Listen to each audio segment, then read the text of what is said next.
You've reached the Brad and Rach, the Kids Are in Bed channel. I can't believe you're still here. Hit that subscribe button if you want to get notifications when we post a new video.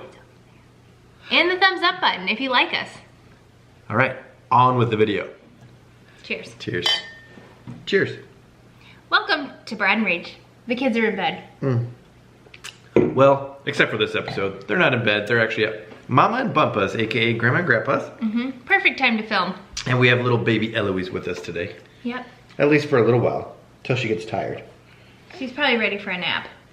So on this channel, we review baby toys, baby products. Things that can make your life easier or harder. For sure. If you don't take our advice. We put as much weight into products we love as we do in products we absolutely hate. And we share it all with you guys. What are we doing today? So today we're doing a list of our absolute favorite newborn baby products. These are must-haves. This is like a top 15 list of things you absolutely have to have if you have a newborn. And we have purchased a lot of stuff. Yes, these are things we use daily. What's number one? So this is in no particular order, correct? No particular order. Number one is the snoo. We recognize this is a major splurge, but it's worth it. Well, it was 40% off, so then it is definitely worth it. Yes. We're gonna do a whole video review on the snoo. Yeah, I'm not gonna go into that much so let's detail just touch on because it. we could really talk about it for an entire video, which we will. It's a smart crib.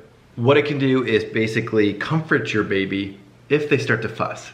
Yes, it doesn't replace parenting at night, but Not at all. it will mask over the wake-ups that are not for something the baby needs. Like they're not wanting to be fed, they're not wanting to have their diaper changed. Essentially, they're not wanting to be cuddled. They're just awakening like newborns do frequently, and the crib will rock them and play white noise and lull them back to sleep unless they need more. It will rock you. Moving on. Number two. And anything that we talk about, if we have a link, it'll be in the description box below. Number two is the Haka. How often do I use the Haka? Literally every day. Multiple times a day. If you have any kind of oversupply, or even if you don't have an oversupply, what the Haka does is it suctions to the other breast beside the one that the baby's feeding on, the one that's right next to that, and collects milk that would be otherwise leaking. If you have twins, you don't use it, correct? Nope. For singletons. Well, unless you're feeding one at a time and the other one's asleep. I think I used it a handful But of wouldn't times. you have the other boob for the other baby? Yeah, pretty much all, yeah. So this is for the singleton pregnancy. Singletons. And I think you have to be a little bit cautious because if you actually suction it on, it will draw milk out, so it can create an oversupply if you're not careful. There's a way to do it where it just collects your letdown and it doesn't actually pump. We're gonna talk more about that in a different vlog as well. Totally. The MAM bottle. That is the bottle that apparently is most like a breast. Apparently, it's most like a breast. It has one of the highest success rates of breastfed babies to take to a bottle. How many different bottle brands did we use? Did we try? Every one of them. And the MAM, M-A-M, was the best. It was the only one Lyndall would take. What is your perspective? I don't even use the bottle to feed. Brad will sometimes feed her a bottle of pumped milk in the night. Right. And our nanny uses it when I'm at work, but... All three kids have taken, well, Eloise, took to it immediately. We started with the MAM with Eloise and she took to it immediately. We haven't even had to try anything else. Exactly. And with the twins, we had to try like 15 different ones. Right. I think it has like a 98% success rate of acceptance for breastfed babies. That was awesome. The egg light. I don't even know if that's what you actually call it. But the kids do. Yeah, they call it an egg. Yeah. So rather than having to turn on the lamp when you get up to breastfeed, or really you could use it for anything. Yeah. But it's this little light. It charges with the USB charger. You tap the top and you can adjust the gradient of the light or the brightness of the light. Or the warmth of the light. You can change it from cool to a warm glow. And how much was it? Like $15. Yeah, super cheap, really functional. Definitely recommend that. For sure. I actually got a second one when she was born because I wanted one right by our bed, and then I wanted another one on the chair that I use, or by the chair I use when I breastfeed. And the newer one that I got, which is probably the one that we'll leave in the link, is really cool because it also has a multicolor option, so it doubles as a toy for your child. Yeah, the twins love to play with it. But it's super convenient. It puts off a really soft glow in the night, so you're not waking up everybody in the room, including the baby. Sometimes you just want them to stay as asleep as possible. Including the husband. Yeah. A Velcro. Wait, is that the baby? Oh my gosh, good one. That's a very good point. Thank you. The Velcro swaddles. So there are about 1 million types of swaddles out there.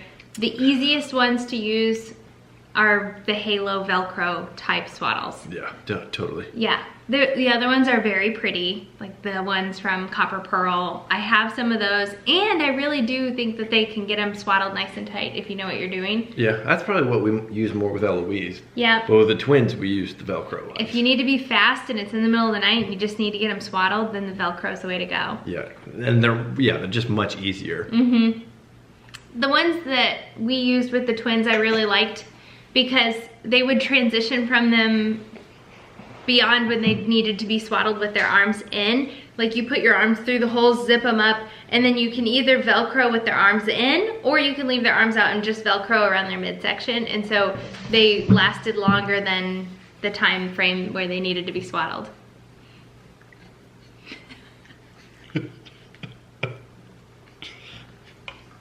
A storybook Bible, and I started reading this to Eloise the day she was born, and I loved it. It's an actual, it goes from beginning to end of the Bible in a storybook fashion. Chronological? It's not chronological. Oh, well, yeah, I guess it's not chronological. No, but chronological in terms of the Bible. Well, you can't say chronological. No, I can't. So I loved it. It was really cute. I'll leave a description or a link in the description of the exact one that I read to her. Another book, Precious Little Sleep. Oh, yeah. Thank God for Precious Little Sleep. Yeah, I thought it was a good segue into that book. Yeah, totally. Yep, it'll save your life with sleep. It's hilarious. Like the first chapter of Precious Little Sleep is like, it describes our relationship with sleep to a T. Yeah, it's funny. It's entertaining. It's not just this dry That's by book on sleep. Alexis, what's her last name? Dubia. Dubia. Yeah. A couple of things that go hand in hand are these particular high-waisted leggings that I'm gonna link in the description. They're incredible. They're like control top pantyhose, but way, way better. They don't roll down or dig in. They just help hold your core in after you have a baby. And I live in these postpartum. Both pregnancies, I live in them, don't I? Yes, absolutely.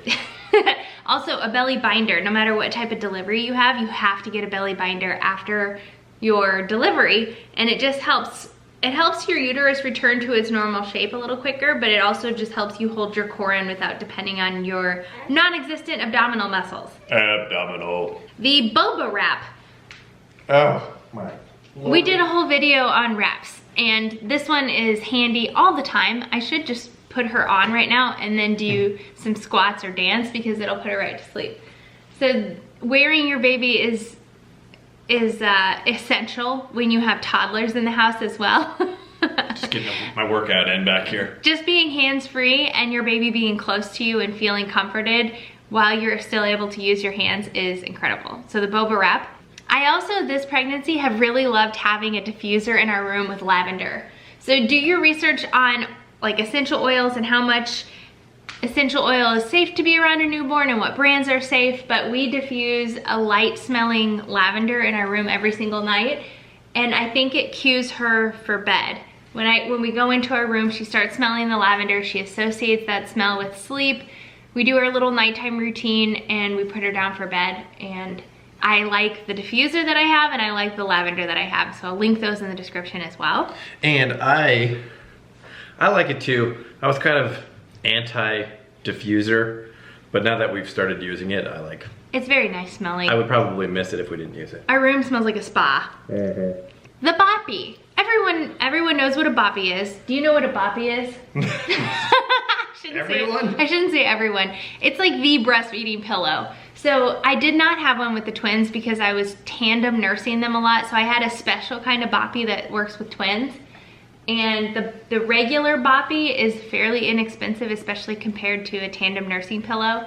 And I used it a ton with her. Not only did I use it, but everybody else used it too when they hold her. Oh yeah, I use it all the time. Yeah, it just wraps around your waist. It has all different kinds of covers. So I bought the Naked Boppy so that I could choose what cover I got for it. And actually they sent me the wrong one, but I still like it.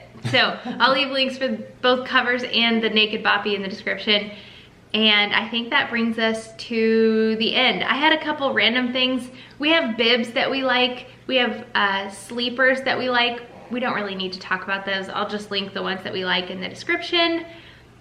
And then the last thing I have is the co-sleeper, which we use quite a bit when they're in the early ages because they sleep everywhere all the time. And it just helps protect them from toddlers. And cats and dogs and all other kind of things. Yeah, we have one that has a structured side, and so you just put the baby in it and they can sleep on the couch without risk of them rolling off. 33% are in bed of our children. Yeah, 33% are now. The little one went down. Someone was worried about why we said 66% of our kids were in bed. Like how we came up with that figure. Seriously? Yeah. 2/3. So our battery died. We're not sure where we left off, but we were done anyway. Yeah, I think so. Yeah. So if you're new, hit the subscribe button. Yeah, if you want to get notifications when we post a new video. We have some exciting ones coming up. Totally. The thumbs up button helps us in the YouTube algorithm. The infamous YouTube algorithm. Do we know what our next video is going to be? I don't. Leave a comment below if you can think of anything you would like us to review or talk about or discuss. And we will take that to heart. We do need to read through those comments because every time we get ready to film, we're like, what are we going to review this time? Yeah, right. All right, have a great day. We'll talk to you later. Bye.